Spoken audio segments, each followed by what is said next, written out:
Hello guys, आपका स्वागत है हमारे यूट्यूब चैनल स्टडी 15 पर। तो आज हम करने वाले हैं टॉप 50 क्वेश्चंस भारत के पर्वतों से रिलेटेड। इस टॉपिक से एग्जाम में एक ना एक क्वेश्चन अवश्य पूछता है। तो चलिए शुरुआत करते हैं आज के पहले क्वेश्चन के साथ। आज का पहला क्वेश्चन है, हिमालय पर्वत श्रृंखला किस प्रकार की पर्वत श्रेणी में आता है। बहुत ही ज्यादा इंपॉर्टेंट क्वेश्चन है। जो हिमालय पर्वत श्रृंखला है वो कौन सी पर्वत श्रेणी में आता है, तो वो आता है आपके वलित पर्वत श्रेणी में। तो जो इसका सही आंसर है वो है आंसर नंबर डी। आज का अगला प्रश्न, विश्व के विशाल वलित पर्वतों की रचना आज से लगभग कितने मिलियन वर्ष पूर्व हुई थी। जो विशाल वलित पर्वत थे उनकी रचना आज से कितने वर्ष पहले हुई थी, तो वो हुई थी 30 मिलियन वर्ष पहले। तो जो इसका सही आंसर है वो है आंसर नंबर डी। आज का अगला प्रश्न, हिमालय की रचना समांतर वलय श्रेणियों में हुई है, जिसमें से प्राचीनतम श्रेणी कौन सी है। जो हिमालय की रचना है वो आपको पता है किससे हुई है, समांतर वलय श्रेणियों से हुई है। तो जो इसमें सबसे पुरानी श्रेणी है वो कौन सी है, तो इनमें जो हिमालय की सबसे पुरानी श्रेणी है उसका नाम है बृहद हिमालय श्रेणी। तो जो इसका सही आंसर है वो है आंसर नंबर सी। आज का अगला प्रश्न, हिमालय पर्वत किस प्रकार के पर्वत का उदाहरण है। बहुत ही ज्यादा इंपॉर्टेंट क्वेश्चन है कि जो हिमालय पर्वत है वो किस प्रकार के पर्वत का उदाहरण है। तो जो हिमालय पर्वत है वो परतदार पर्वत का उदाहरण है। तो जो इसका सही आंसर है वो है आंसर नंबर ए। आज का अगला प्रश्न, हिमालय की उत्पत्ति किस भूसन्नति से हुई है। बहुत ही ज्यादा इंपॉर्टेंट क्वेश्चन है कि जो हिमालय की रचना हुई है वो किससे हुई है। जो हिमालय की उत्पत्ति हुई है वो हुई है तैतीस से। तो इसका जो सही आंसर है वो है आंसर नंबर ए।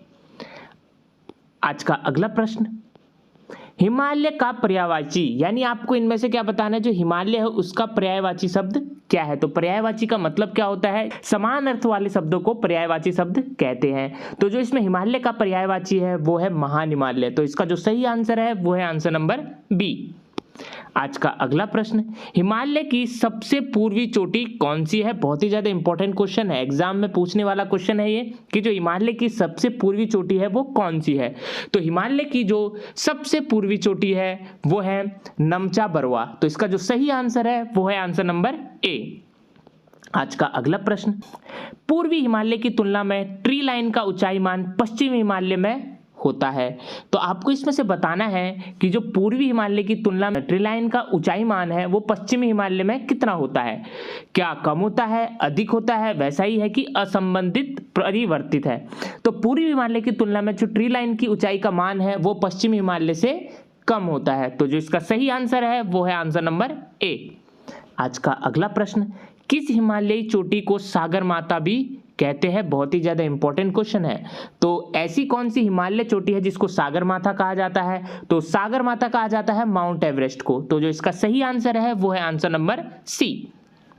आज का अगला प्रश्न, वृहत्तर यानी जिसको ग्रेटर हिमालय कहा जाता है उसका दूसरा नाम क्या है। बहुत ही ज्यादा इंपॉर्टेंट क्वेश्चन है एग्जाम पॉइंट ऑफ व्यू से कि जो वृहत्तर हिमालय है उसका दूसरा नाम क्या है। तो वृहत्तर हिमालय को हिमाद्री भी कहा जाता है। तो जो इसका सही आंसर है वो है आंसर नंबर ए। आज का अगला प्रश्न, किस हिमालयी क्षेत्र में वर्षा काल में सर्वाधिक वर्षा होती है। बहुत ही ज्यादा इंपॉर्टेंट क्वेश्चन है। ऐसा कौन सा हिमालयी क्षेत्र है जहां पर वर्षा काल में सबसे ज्यादा वर्षा होती है। तो वो कौन सा हिमालय क्षेत्र है, वो है बाह हिमालय। यानी बाह हिमालय में ही सबसे ज्यादा वर्षा काल में बारिश होती है। आज का अगला प्रश्न, लघु हिमालय स्थित है किसके मध्य में। यानी जो लघु हिमालय है वो किन दो हिमालयों के मध्य स्थित है।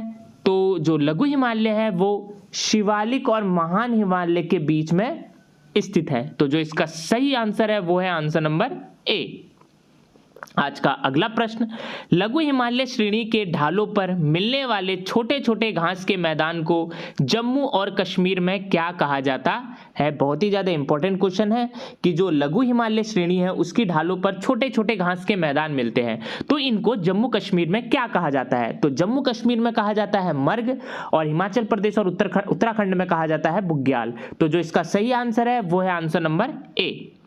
आज का अगला प्रश्न, धौलाधर तथा पीर पंजाल की महत्वपूर्ण श्रेणियां अवस्थित है। यानी बहुत ही ज्यादा इंपॉर्टेंट क्वेश्चन है एग्जाम पॉइंट ऑफ व्यू से। तो धौलाधर और पीर पांजल है वो कहां पर स्थित है, यानी किस हिमालय में स्थित है। तो जो धौलाधर और पीर पांजल है वो भारत के लघु हिमालय में स्थित है। तो जो इसका सही आंसर है वो है आंसर नंबर सी।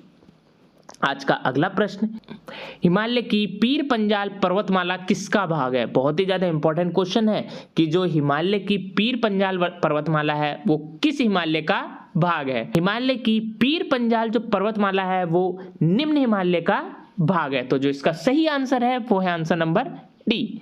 आज का अगला प्रश्न, पीर पंजाल श्रेणी पाई जाती है, यानी पीर पंजाल श्रेणी कहां पर पाई जाती है? तो पीर पंजाल श्रेणी पाई जाती है जम्मू एवं कश्मीर में। तो जो इसका सही आंसर है वो है आंसर नंबर ए। आज का अगला प्रश्न, हिमालय की तलहटी श्रृंखला को निम्न में से किस नाम से जाना जाता है? बहुत ही ज्यादा इंपॉर्टेंट क्वेश्चन है ये कि जो हिमालय की तलहटी श्रृंखला है इसको क्या कहा जाता है? तो हिमालय की जो तलहटी श्रृंखला है उसको कहा जाता है शिवालिक। तो जो इसका सही आंसर है वो है आंसर नंबर डी। आज का अगला प्रश्न, हिमालय की सबसे बाहरी पर्वत श्रेणी कौन सी है? बहुत ही ज्यादा इंपॉर्टेंट क्वेश्चन है ये भी कि जो हिमालय की सबसे बाहरी पर्वत श्रेणी कौन सी है? हिमालय की जो सबसे बाहरी पर्वत श्रेणी है वो है शिवालिक। तो जो इसका सही आंसर है वो है आंसर नंबर बी, यानी बाहरी पर्वत श्रेणी। आज का अगला प्रश्न, हिमालय का पर्वत पदीय प्रदेश कौन सा है? बहुत ही ज्यादा इंपॉर्टेंट क्वेश्चन है कि जो हिमालय का पदीय प्रदेश है वो कौन सा है? तो हिमालय का जो पदीय प्रदेश है वो है शिवालिक, यानी जो इसका सही आंसर है वो है आंसर नंबर ए। आज का अगला प्रश्न, शिवालिक श्रेणियों की ऊंचाई कितनी है? बहुत ही ज्यादा इंपॉर्टेंट क्वेश्चन है, एग्जाम में पूछे जाने वाला क्वेश्चन है कि जो शिवालिक श्रेणियां हैं उसकी ऊंचाइयां कितनी है? तो जो शिवालिक श्रेणी की ऊंचाई है वो है 850 से लेके 1200 मीटर के मध्य। तो जो इसका सही आंसर है वो है आंसर नंबर बी। आज का अगला प्रश्न, निम्नलिखित में से कौन सबसे नवीन पर्वत श्रेणी है? बहुत ही ज्यादा इंपॉर्टेंट क्वेश्चन है एग्जाम पॉइंट ऑफ व्यू से कि हिमालय की जो सबसे नई पर्वत श्रेणी है वो कौन सी है? तो हिमालय की जो नई पर्वत श्रेणी है वो है शिवालिक। तो जो इसका सही आंसर है वो है आंसर नंबर सी। का अगला प्रश्न, शिवालिक पहाड़ियां निम्न में से किसका हिस्सा है? तो एग्जाम में पूछे जाने वाला क्वेश्चन है कि जो शिवालिक पहाड़ियां है वो किसका हिस्सा है? तो जो शिवालिक पहाड़ियां है वो हिमालय का हिस्सा है। तो जो इसका सही आंसर है वो है आंसर नंबर सी। आज का अगला प्रश्न, सतलुज तथा काली नदियों के बीच स्थित हिमालय के भाग को किस नाम से जाना जाता है? बहुत ही ज्यादा इंपॉर्टेंट क्वेश्चन है एग्जाम पॉइंट ऑफ व्यू से कि जो सतलुज और काली नदी है उसके बीच में एक हिमालय का एक भाग है तो उसको किस नाम से जाना जाता है? तो सतलुज और काली नदी के बीच स्थित हिमालय के भाग को कहा जाता है कुमाऊं हिमालय। बहुत ही ज्यादा इंपॉर्टेंट क्वेश्चन है। तो जो इसका सही आंसर है वो है आंसर नंबर सी। आज का अगला प्रश्न, तीस्ता और दिहांग नदियों के बीच आने वाले हिमालय के भाग को क्या कहा जाता है? ये भी बहुत ज्यादा इंपॉर्टेंट क्वेश्चन है। इससे पहले ऊपर हमने पढ़ा था सतलुज तथा काली नदियों के बीच जो स्थित हिमालय है उस भाग को कहा जाता है कुमाऊं हिमालय। तो जो तीस्ता और दिहांग नदियों के बीच आने वाला हिमालय है उस भाग को कहा जाता है असम। तो जो इसका सही आंसर है वो है आंसर नंबर सी। आज का अगला प्रश्न, किसके बाद हिमालय दक्षिण की ओर एक तीखा मोड़ बनाते हुए भारत की पूर्वी सीमा के साथ फैल जाता है? यानी किसके बाद जो हिमालय है वो दक्षिण की ओर एक तीखा मोड़ बनाते हुए भारत की पूर्वी सीमा के साथ फैल जाता है? तो वो कौन सा हिस्सा है? तो उसको बोला जाता है दिहांग महाखड्ड। यानी दिहांग महाखड्ड के बाद ही जो हिमालय है वो दक्षिण की ओर एक तीखा मोड़ बनाते हुए भारत की पूर्वी सीमा के साथ फैल जाता है।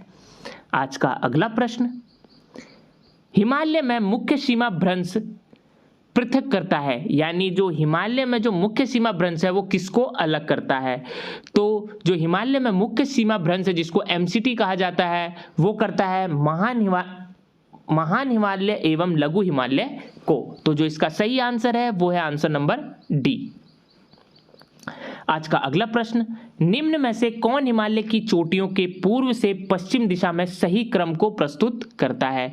यानी आपको इसमें क्या करना है, पूर्व से पश्चिम की ओर क्या करना है, हिमालय की चोटियों का क्रम बताना है। तो हिमालय की जो सबसे पूर्व की चोटी है उसको बोला जाता है नमचा बरवा। तो नमचा बरवा के बाद जो अगर हम पश्चिम की ओर जाएंगे तो उसके बाद दूसरे नंबर पे जो चोटी आती है उसका नाम है कंचनजंगा। जंगा। उसके बाद जो आती है वो आती है माउंट एवरेस्ट और उसके बाद आती है नंदा देवी। तो जो पूर्व से पश्चिम की ओर अगर हम जाएंगे हिमालय की चोटियों के रिलेटेड, तो सबसे पहले जो पूर्व में आती है वो आती है नमचा बरवा, उसके बाद आती है कंचनजंगा, उसके बाद आती है माउंट एवरेस्ट और उसके बाद आती है नंदा देवी। तो जो इसका सही आंसर है वो है आंसर नंबर डी। आज का अगला प्रश्न, पश्चिमी भाग में हिमालय की श्रेणियों का दक्षिण से उत्तर की ओर निम्नांकित में से कौन सा क्रम सही है। यानी पश्चिमी भाग में जो हिमालय की श्रेणियां हैं, अगर हम दक्षिण से उत्तर की ओर जाएंगे तो उसका इनमें से जो क्रम है वो आपको बताना है। तो जो सबसे नीचे दक्षिण में अगर जो आती है वो आती है सबसे नीचे, जो जिनको पदीय प्रदेश कहा जाता है वो है शिवालिक। उसके बाद जो आता है वो आता है लघु हिमालय, फिर आता है महान हिमालय। तो जो इसका सही आंसर है वो है आंसर नंबर ए। आज का अगला प्रश्न, हिमालय पर्वत श्रेणियां निम्नलिखित में से किस राज्य का हिस्सा नहीं है। बहुत ही ज्यादा इंपॉर्टेंट क्वेश्चन है एग्जाम पॉइंट ऑफ व्यू से कि जो हिमालय की पर्वत श्रेणियां हैं वो किस राज्य में नहीं है, आपको बताना है।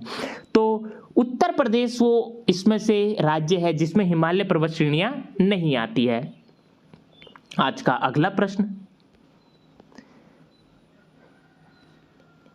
यदि हिमालय पर्वत श्रेणियां नहीं होती तो भारत पर सर्वाधिक संभाव्य भौगोलिक प्रभाव क्या होता। तो आपको इनमें से ये बताना है कि अगर मान लीजिए अगर भारत में हिमालय पर्वत श्रेणियां नहीं होती तो जो सर्वाधिक संभाव्य भौगोलिक प्रभाव होता वो कैसा दिखता हमें। तो जो देश के अधिकांश भाग में जो साइबेरिया से आने वाली शीत लहरें थी उनका अनुभव हमें किया जा सकता था भारत के अंदर। सिंध गंगा मैदान इतनी सुविस्तृत जलोढ़ मृदा से वंचित होती वो आपको पता भी नहीं चलता। मानसून का प्रतिरूप वर्तमान प्रतिरूप से भिन्न होता, ये भी एकदम सही है। यानी ये जो तीनों के तीनों हैं वो एकदम सही है इससे रिलेटेड, क्योंकि अगर भारत में हिमालय पर्वत श्रेणियां नहीं होती तो भारत में जो भारत में भौगोलिक प्रभाव पड़ता वो ये पड़ता कि जो देश के अधिकांश भाग में जो साइबेरिया से आने वाले जो शीत लहरें थी उनका हमें अनुभव होता, और जो सिंध गंगा मैदानी थे इतने सुविस्तृत होते कि जलोढ़ मृदा से हम वंचित रह जाते, और मानसून का जो प्रतिरूप आप अभी देख रहे हैं उससे काफी आपको अनुकूल दिखाई देता। तो ये तीनों के तीनों कथन क्या है, इससे रिलेटेड ठीक है। तो जो इसका सही आंसर है वो है आंसर नंबर डी। आज का अगला प्रश्न, यदि हिमालय पर्वत श्रृंखला अस्तित्व में नहीं होती तो निम्नलिखित में से क्या हुआ होता। तो अगर मान लीजिए अगर हिमालय पर्वत श्रृंखला होती ही नहीं तो क्या होता, तो जो सर्दियों में उत्तर भारतीय मैदान और अधिक ठंडे हो जाते। तो जो इसका सही आंसर है वो है आंसर नंबर सी। अगर हिमालय पर्वत श्रृंखला अस्तित्व में ही नहीं होती तो जो सर्दियों में जो उत्तर भारतीय मैदान थे वो बहुत ज्यादा ठंडे हमें दिखाई देते। आज का अगला प्रश्न, जब आप हिमालय की यात्रा करेंगे आप निम्नलिखित को देखेंगे। जब आप हिमालय की यात्रा करेंगे तो आप निम्नलिखित में से किन को देखेंगे। यानी आपको बताना है कि अगर मान लीजिए आप हिमालय की यात्रा कर रहे हैं तो आप इनमें से क्या क्या चीजें वहां पर देखेंगे। गहरे गड्ढे एकदम देखेंगे हम वहां पर, यूं घुमाव वाले नदी मार्ग एकदम देखेंगे, ये भी देखते हैं जब हिमालय की यात्रा करेंगे। समानांतर पर्वत श्रेणियां दिखेगी आपको, ये भी दिखेंगे। भूस्खलन के लिए उत्तरदायी तीव्र ढाल प्रवणता भी आपको दिखाई देगी। तो ये चारों के चारों अगर आप हिमालय की यात्रा कर रहे होंगे तो ये चारों के चारों आपको देखने को जरूर मिलेंगे। तो जो इसका सही आंसर है वो है आंसर नंबर डी। आज का अगला प्रश्न, अराकन एवं पेगु योमा प्रसार कहां पर स्थित है। यानी जो अराकन और पेगु योमा हिमालय है वो कहां पर स्थित है। तो जो अराकान एवं पेगु योमा हिमालय है वो म्यांमार में स्थित है। तो जो इसका सही आंसर है वो है आंसर नंबर बी। आज का अगला प्रश्न, हिमालय में हिमरेखा निम्न के बीच होती है। तो बहुत ही ज़्यादा इंपॉर्टेंट क्वेश्चन है कि जो हिमालय में हिमरेखाएं होती है वो इनमें से किन के बीच में होती है। तो जो हिमालय में हिमरेखाएं होती है वो होती है 45 से 6000 मीटर पश्चिम। आज का अगला प्रश्न, हिमालय के हिमनदों के पिघलने की गति, यानी हिमालय के हिमनदों की पिघलने की गति कैसी है। तो ये बहुत सबसे अधिक है, ये ध्यान रखना। हिमालय में जो हिमनदों के पिघलने की गति है वो बहुत तेजी से हो रही है। तो जो इसका सही आंसर है वो है आंसर नंबर ए। आज का अगला प्रश्न, हिमालय की ऊंची चोटी कंचनजंगा कहां पर स्थित है। हिमालय की जो ऊंची चोटी कंचनजंगा है वो भारत के सिक्किम राज्य में स्थित है। तो जो इसका सही आंसर है वो है आंसर नंबर सी। आज का अगला प्रश्न, निम्नांकित में से भारतवर्ष की कौन सी सबसे ऊंची चोटी है? बहुत ही ज़्यादा इंपॉर्टेंट क्वेश्चन है कि जो निम्नांकित में से भारतवर्ष की जो सबसे ऊंची चोटी है वो कौन सी है? तो भारत की जो सबसे ऊंची चोटी है उसका नाम है कंचनजंगा, जो सिक्किम राज्य में स्थित है। तो जो इसका सही आंसर है वो है आंसर नंबर ए। आज का अगला प्रश्न, भारत की सबसे ऊंची चोटी कौन सी है? भारत की जो सबसे ऊंची चोटी है वो है केटू, जिसको गॉडविन ऑस्टिन के नाम से भी जाना जाता है। तो जो इसका सही आंसर है वो है आंसर नंबर डी। आज का अगला प्रश्न, गॉडविन ऑस्टिन क्या है? यानी जो गॉडविन ऑस्टिन है वो क्या है? तो अभी आपको बताया था जो गॉडविन ऑस्टिन है वो एक चोटी है। तो जो इसका सही आंसर है वो है आंसर नंबर बी। आज का अगला प्रश्न, निम्नलिखित में से कौन संसार की दूसरी सर्वोच्च पर्वत चोटी है? बहुत ही ज़्यादा इंपॉर्टेंट क्वेश्चन है कि जो संसार की सबसे ऊंची चोटी है वो तो माउंट एवरेस्ट है, लेकिन संसार की जो दूसरी सर्वोच्च चोटी है वो कौन सी है? संसार की जो दूसरी सर्वोच्च पर्वत चोटी है वो है गॉडविन ऑस्टिन, जिसको केटू नाम से भी जाना जाता है। तो जो इसका सही आंसर है वो है आंसर नंबर ए। आज का अगला प्रश्न, माउंट गॉडविन ऑस्टिन कहां पर स्थित है? बहुत ही ज्यादा इंपॉर्टेंट क्वेश्चन है। जो माउंट गॉडविन ऑस्टिन स्थित है वो है कराकोरम में। तो जो इसका सही आंसर है वो है आंसर नंबर सी। आज का अगला प्रश्न, भारत और तुर्किस्तान के बीच जो जल विभाजक है उसमें जो काम करने वाला पर्वत क्षेत्र है वो कौन सा है? भारत और तुर्किस्तान के बीच जल विभाजक का काम करने वाला जो पर्वत क्षेत्र है वो है कराकोरम। तो जो इसका सही आंसर है वो है आंसर नंबर सी।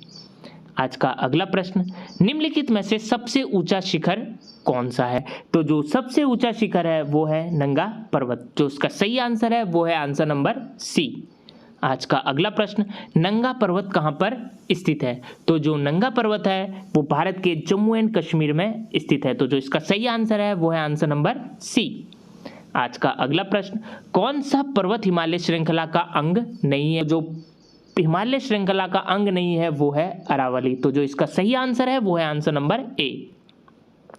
आज का अगला प्रश्न, उत्तर पश्चिम भारत में स्थित पर्वत कौन सा है? उत्तर पश्चिम जो भारत में पर्वत है उसको कहते हैं अरावली। तो जो इसका सही आंसर है वो है आंसर नंबर ए। आज का अगला प्रश्न, अरावली श्रेणियां किस राज्य में स्थित है? बहुत ही ज्यादा इंपॉर्टेंट क्वेश्चन है ये भी। जो अरावली श्रेणियां है वो किस राज्य में स्थित है? तो जो अरावली श्रेणी है वो भारत के राजस्थान राज्य में स्थित है। तो जो इसका सही आंसर है वो है आंसर नंबर बी। आज का अगला प्रश्न, भारत में अरावली पर्वत का निर्माण हुआ है। तो यानी आपको इसमें बताना है कि जो भारत में अरावली पर्वत है उसका निर्माण किस युग में हुआ है। बहुत ही ज्यादा इंपॉर्टेंट क्वेश्चन है एग्जाम पॉइंट ऑफ व्यू। तो जो भारत में अरावली पर्वत है उसका निर्माण हुआ था कैलिडोनियन युग में। तो जो इसका सही आंसर है वो है आंसर नंबर बी। आज का अंतिम प्रश्न, भारत के सबसे पुराने पहाड़ या मोड़दार पर्वत श्रेणी कौन से हैं? बहुत ही ज्यादा इंपॉर्टेंट क्वेश्चन है, एग्जाम में सबसे ज्यादा बार पूछने वाला क्वेश्चन है कि जो भारत के सबसे पुराने पहाड़ या मोड़दार पर्वत श्रेणी है वो कौन सी है? तो जो इसका सही आंसर है वो है आंसर नंबर सी, अरावली। तो अरावली ही एक ऐसे पर्वत श्रेणी है जो भारत के सबसे पुराने पहाड़ और मोड़दार पर्वत श्रेणी है। तो ये थे आज के भारत के पर्वत से रिलेटेड टॉप 50 क्वेश्चंस। ये अभी टॉप 50 है, इसके आगे भी हम क्या करेंगे, इस टॉपिक से रिलेटेड और भी क्वेश्चन करेंगे जो आपके आने वाले एग्जाम्स के लिए बहुत ही ज़्यादा इंपॉर्टेंट है। अगर ये वीडियो आपको अच्छी लगी तो जाकर हमारे चैनल को सब्सक्राइब करिए और ज़्यादा से ज़्यादा लोगों तक इसको पहुँचाइए।